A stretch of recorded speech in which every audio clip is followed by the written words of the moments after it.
Muktada, Mamutaram Noxeri, Doina Channel Asina, I hang Mamma Tagalapa video. Ayamna interesting over Mayam no I video cam from Tagala Lafni, Maduga, Marile, Nangasizuma, Mayam interesting over the video of Mataga Sagadori, Haribise, Massia Hanayam, Kanga, the net of Java Martina Sade, Adumapu, Laricta, Halaman Singna, Tiny Halaman Singer Tambiramba, Adugumukeado, a Mayam Sum Kudul Tamzaba Kakani, Adungasi Hana, Local Saribasizu, Mayamna, Yamna Noizagadova, Havidi,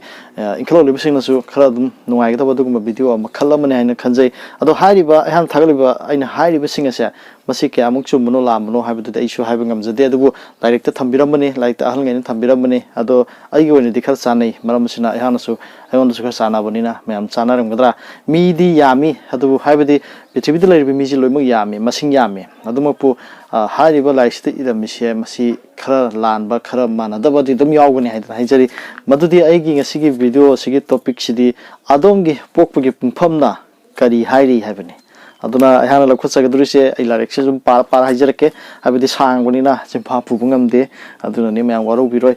Ado Hamse, Haribase, Popomatamze, Ayukipung, Marie de Gina, Pung Taru, have the Pungani Kanagapi, a quite normal the Punko Marie like Punko Marisita, Pungani Matampi, have the Pung Marie de Taru, Matang de Taruk in the Pans, Mahim Sakaga, Punko Marie, no Magisima Pumpala, Catwin Aduna, Kogi Matamze,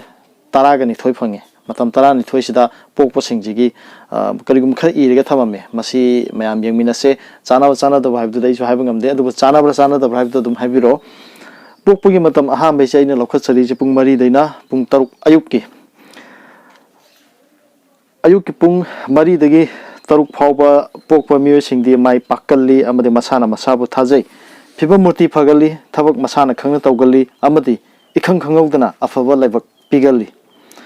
Silore, Anishuda, Pung, Taruk taken a Nipan power.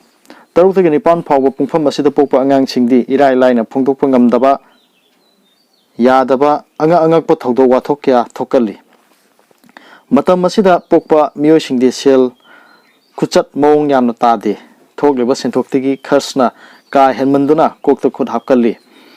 Maramasina, Pumpa Masida Popa Musing the Cook Intaba. Tawgadaba Tabak Akaknaba Pandam Amadi, Arepa Masagi over Pirep, Warep, Tangai Ferdana, Tamdabayadi, Natrabadi Awacom the Tagali. Hadi Pung Tarukagina Pungipan Bogini, Masi Maise, Besat Sapani Helabani, Lakudigi, Sapani Heladuna, Yam Haini Singna, Tau, Kolo Habigi Mongni, Matan Elokosarija, Yuki Pungipan, the Puntara Poba, Masida Popa, Musing the Maram Kayada, Marang Kaigali, Habadi, Marup Marang Kaigali. Samas ke punsida amada sian thungi phibamda dakar oibidi henba phal mapok ke oine piri nungsi chanaba miyosing ke adigi singthaninge oibo khudol ke lakani humang kaya tadana haibadi kaya sudana dakar oiba henba dakar oibidi henba senpham masana adum lakse haibadi daw yam yaba adugumba kangu oige doine sigi pungphamje pungni pandena pung tara phoge pungphamje adi kaya kanna suru dragasu magi dakar oibidi hena la e haibani Popa Matam, Matangis Pung Tara de Gina, Numiyung Pung Taragani Toy, Pungpam Masida Popa Musing di, Taugzava, Sinfam, Tabak Torang, Ayambada, Mapung Pana Mai Pakali,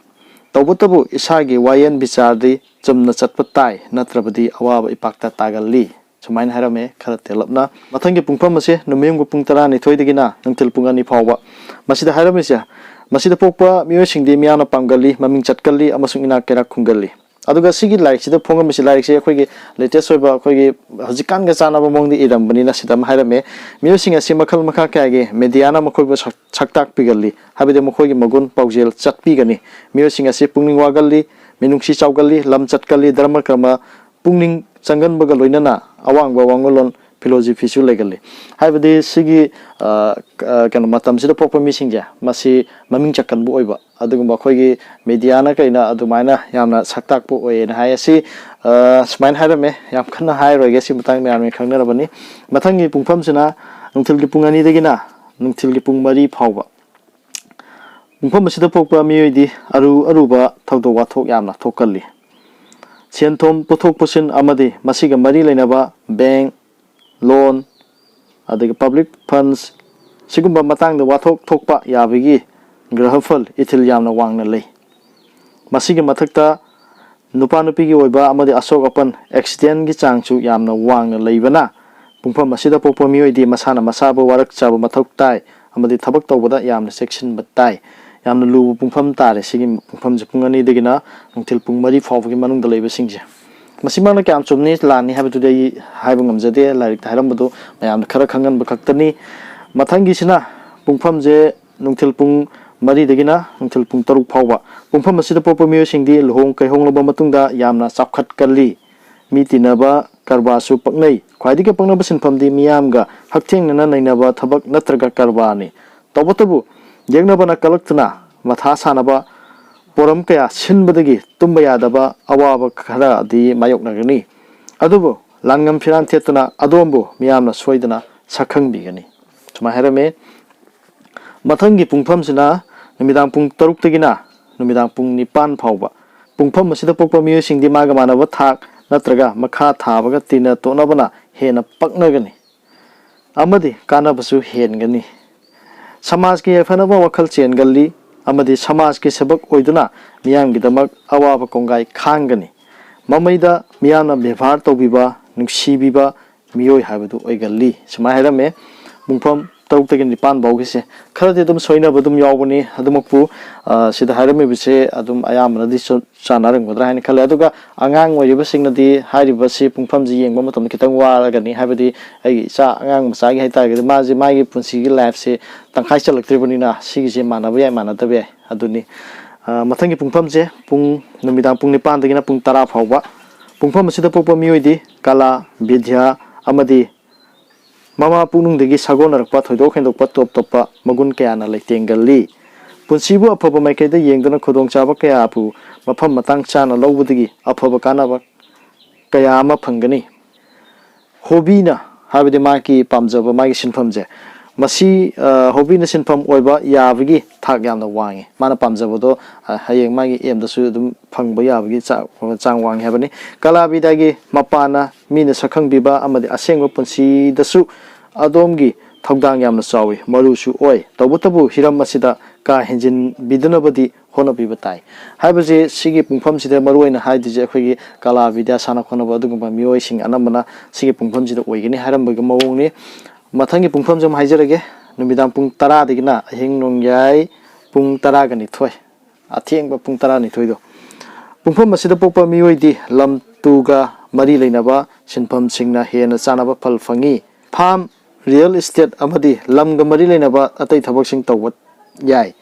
ꯃꯔꯨꯑꯣꯏꯅ ꯃꯃꯥ ꯃꯄꯥꯅ ꯃꯤꯑꯣꯏ ꯑꯁꯤꯒꯤ ꯂꯥꯏꯕꯛ ꯂꯦꯞꯄꯗ ꯌꯥꯝꯅ ꯃꯔꯨꯑꯣꯏꯕ ꯊꯧꯗꯥꯡ ꯑꯃ ꯂꯧꯒꯜꯂꯤ ꯄꯨꯡꯐꯝ ꯇꯥꯟꯐꯝ ꯑꯁꯤꯗ ꯄꯣꯛꯄ ꯃꯤꯑꯣꯏꯗꯤ ꯍꯣꯠꯅꯕ ꯂꯦꯞꯄ ꯌꯥꯗꯦ ꯍꯣꯠꯅꯕ ꯂꯦꯞꯇꯅ ꯑꯁꯨꯝ ꯃꯥꯡꯂꯣꯝꯗ ꯆꯪꯁꯤꯟꯕꯤꯕꯅ ꯑꯗꯣꯝꯒꯤ ꯆꯥꯎꯈꯠ ꯌꯥꯏꯐꯕ ꯁꯣꯏꯗꯅ ꯑꯣꯏꯒꯅꯤ ꯁꯨꯃꯥꯏꯅ ꯍꯥꯏꯔꯝꯃꯦ ꯄꯨꯡ 10ꯗꯒꯤ ꯄꯨꯡ 12 ꯅꯨꯃꯤꯗꯥꯡꯒꯤꯅꯤ ꯃꯊꯪꯒꯤꯁꯤꯅ ꯅꯨꯃꯤꯗꯥꯡ ꯑꯩꯈꯣꯏ ꯑꯍꯤꯡ ꯅꯣꯡꯌꯥꯏ ꯄꯨꯡ 12ꯗꯒꯤꯅ ꯄꯨꯡ 2 ꯐꯥꯎꯕ ꯑꯌꯨꯛꯀꯤ ꯑꯉꯟꯕꯒꯤ ꯍꯥꯏꯇꯥꯔꯦ ꯐꯥꯎꯕ ꯄꯨꯡꯖꯥ ꯑꯁꯤꯗ ꯄꯣꯛꯄ ꯃꯤꯑꯣꯏꯗꯤ ꯑꯉꯛꯄ ꯕꯨꯙꯤ ꯂꯧꯁꯤꯡ ꯂꯩꯒꯅꯤ ꯑꯃꯗꯤ ꯂꯝ ꯀꯣꯏꯕ ꯑꯉꯛꯄ ꯊꯕꯛ ꯀꯌا ꯇꯧꯅꯤꯡꯒꯅꯤ ꯍꯦꯟꯅ ꯆꯥꯅꯕ ꯁꯤꯟꯐꯝꯁꯤꯡꯗꯤ ꯖꯔꯅꯦꯂꯤꯖꯝ ꯇꯤꯚꯤ ꯇ꯭ꯔꯥꯟꯁꯄꯣꯔꯠ ꯑꯃꯗꯤ ꯀꯝꯃꯨꯅꯤꯀꯦꯁꯟꯒꯤ ꯁꯤꯟꯐꯝꯁꯤꯡꯅꯤ ꯃꯇꯝ ꯑꯁꯤꯗ ꯄꯣꯛꯄ ꯃꯤꯑꯣꯏꯁꯤꯡꯗꯤ ꯁꯦꯝꯕꯤ ꯁꯥꯕꯤꯕ ꯅꯠꯇ꯭ꯔꯒ ꯃꯥꯡꯍꯟꯕꯤꯅꯕ ꯃꯤꯑꯣꯏꯁꯤꯡꯗꯤ ꯑꯗꯣꯝꯒꯤ ꯏꯆꯤꯟ ꯏꯅꯥꯎ ꯏꯆꯟ ꯏꯆꯦ ꯑꯃꯗꯤ ꯌꯨꯝꯂꯣꯟꯅꯕꯁꯤꯡ ꯑꯣꯏꯕꯅ ꯍꯥꯏꯔꯤꯕ ꯃꯤꯑꯣꯏꯁꯤꯡ ꯑꯁꯤꯒ ꯇꯤꯟꯅꯕꯗ ꯌꯥꯝꯅ ꯆꯦꯛꯁꯤꯟꯕꯤꯕ ꯇꯥꯏ ꯑꯗꯣꯝ ꯁꯃꯥꯖꯀꯤ ꯊꯕꯛ ꯇꯧꯕꯤꯕ ꯀꯥ ꯍꯦꯟꯅ ꯆꯥꯅꯒꯅꯤ ꯍꯥꯏꯕꯗꯤ ꯍꯥꯏꯔꯤꯕ ꯄꯨꯡꯐꯝ ꯑꯍꯤꯡ ꯅꯣꯡꯌꯥꯏ ꯑꯩꯈꯣꯏꯒꯤ ꯄꯨꯡ 12ꯗꯒꯤꯅ ꯄꯨꯡ 2 ꯐꯥꯎꯕꯒꯤ ꯃꯅꯨꯡꯁꯤꯗ ꯄꯣꯛꯄ ꯃꯤꯑꯣꯏꯁꯤꯡꯒꯤꯅꯤ ꯍꯧꯖꯤꯛ ꯍꯥꯏꯔꯤꯕꯁꯦ ꯃꯁꯤꯗ ꯍꯥꯏꯔꯤꯕꯁꯦ ꯑꯩꯈꯣꯏꯒꯤ ꯕꯨꯙꯤ ꯂꯧꯁꯤꯡ ꯌꯥꯝ ꯂꯩꯕ ꯑꯉꯛꯄ ꯊꯕꯛ ꯀꯌꯥ ꯇꯧꯅꯤꯡꯒꯅꯤ ꯍꯥꯏꯕꯅꯤ ꯂꯝ ꯆꯠꯄ ꯈꯣꯠꯄꯁꯨ ꯌꯥꯎꯔꯦ ꯑꯗꯨꯒ ꯃꯥꯁꯦ ꯖꯔꯅꯦꯂꯤꯖꯝ ꯇꯤꯚꯤ ꯇ꯭ꯔꯥꯟꯁꯄꯣꯔꯠ ꯀꯝꯃꯨꯅꯤꯀꯦꯁꯟꯒꯤ ꯁꯤꯟꯐꯝꯁꯤꯡ ꯆꯥꯅꯒꯅꯤ ꯍꯥꯏꯕꯅꯤ ꯑꯗꯨꯒ ꯍꯥꯏꯔꯤꯕ ꯄꯨꯡꯐꯝꯁꯤꯗ ꯄꯣꯛꯄ ꯃꯤꯑꯣꯏꯁꯤꯡꯁꯦ ꯃꯍꯥꯛꯀꯤ ꯏꯃꯨꯡ ꯃꯅꯨꯡꯅ ꯁꯦꯝꯕꯤꯕ ꯅꯠꯇ꯭ꯔꯒ ꯃꯥꯡꯍꯟꯕꯤꯕꯁꯨ ꯑꯣꯏ ꯍꯥꯏꯕꯅꯤ ꯑꯗꯨꯅ ꯌꯥꯝ ꯆꯦꯛꯁꯤꯟꯕ ꯗꯔꯀꯥꯔ ꯂꯩ ꯍꯥꯏꯕꯅꯤ ꯑꯗꯣ ꯍꯥꯏꯔꯤꯕꯁꯦ ꯁꯤꯒꯤ ꯂꯥꯏꯔꯤꯛꯁꯤꯗ ꯍꯥꯏꯔꯝꯃꯦꯅ ꯏꯆꯤꯟ ꯏꯅꯥꯎ ꯅꯨꯡꯁꯤꯅꯒꯅꯨ ꯈꯣꯠꯂꯒꯅꯨ ꯍꯥꯏꯕꯗꯤ ꯅꯠꯆꯗꯦꯀꯣ ꯁꯨꯝ ꯂꯥꯏꯔꯤꯛꯁꯤꯗ ꯍꯥꯏꯔꯝꯕꯗꯨ ꯃꯌꯥꯝ ꯁꯨꯝ ꯊꯝꯖꯕ ꯈꯛꯇꯅꯤ ꯑꯗꯨꯒ ꯑꯔꯣꯏꯕꯒꯤ ꯄꯨꯡꯐꯝꯁꯦ ꯃꯁꯤꯅ ꯑꯌꯨꯛ ꯑꯉꯟꯕ ꯄꯨꯡ 2ꯗꯒꯤꯅ ꯄꯨꯡ 4 ꯐꯥꯎꯕꯒꯤꯅꯤ ꯍꯥꯏꯔꯤꯕ ꯄꯨꯡꯐꯝ ꯑꯁꯤꯗ ꯄꯣꯛꯄ ꯃꯤꯑꯣꯏꯁꯤꯡꯗꯤ ꯋꯥ ꯌꯥꯝꯅ ꯉꯥꯡꯕ ꯍꯩꯒꯅꯤ ꯑꯃꯗꯤ ꯄꯨꯟꯁꯤꯗ ꯆꯥꯕ ꯋꯥꯠꯂꯣꯏ ꯑꯗꯣꯝꯅ ꯇꯥꯟꯕꯤꯅꯤꯡꯕ ꯁꯦꯟꯐꯝ ꯇꯥꯟꯕꯤꯕ ꯉꯝꯒꯅꯤ ꯂꯥꯁꯀꯤ ꯁꯨꯃꯥꯏꯅ ꯍꯥꯏꯔꯝꯃꯤ ꯑꯌꯨꯛꯀꯤ ꯄꯨꯡ 2ꯗꯒꯤꯅ ꯄꯨꯡ 4 ꯐꯥꯎꯕꯁꯦ ꯃꯁꯤ ꯋꯥ ꯌꯥꯝ ꯉꯥꯡꯕ ꯍꯩꯒꯅꯤ ꯑꯗꯨꯒ ꯆꯥꯕ ꯊꯛꯄ ꯋꯥꯠꯂꯣꯏ ꯂꯣꯏꯅꯅ ꯃꯍꯥꯛꯅ ꯇꯥꯅꯤꯡꯕ ꯁꯦꯟꯐꯝꯁꯦ ꯇꯥꯟꯕ ꯉꯝꯒꯅꯤ ꯁꯨꯃꯥꯏꯅ ꯍꯥꯏꯔꯝꯃꯤ ꯁꯤꯁꯨ ꯌꯥꯝ ꯅꯨꯡꯉꯥꯏꯒꯗꯧꯕ ꯄꯨꯡꯐꯝꯅꯤ ꯑꯗꯣ ꯑꯩꯒꯤ ꯄꯨꯡꯐꯝꯗꯤ ꯁꯤꯗꯤ ꯅꯠꯇꯦ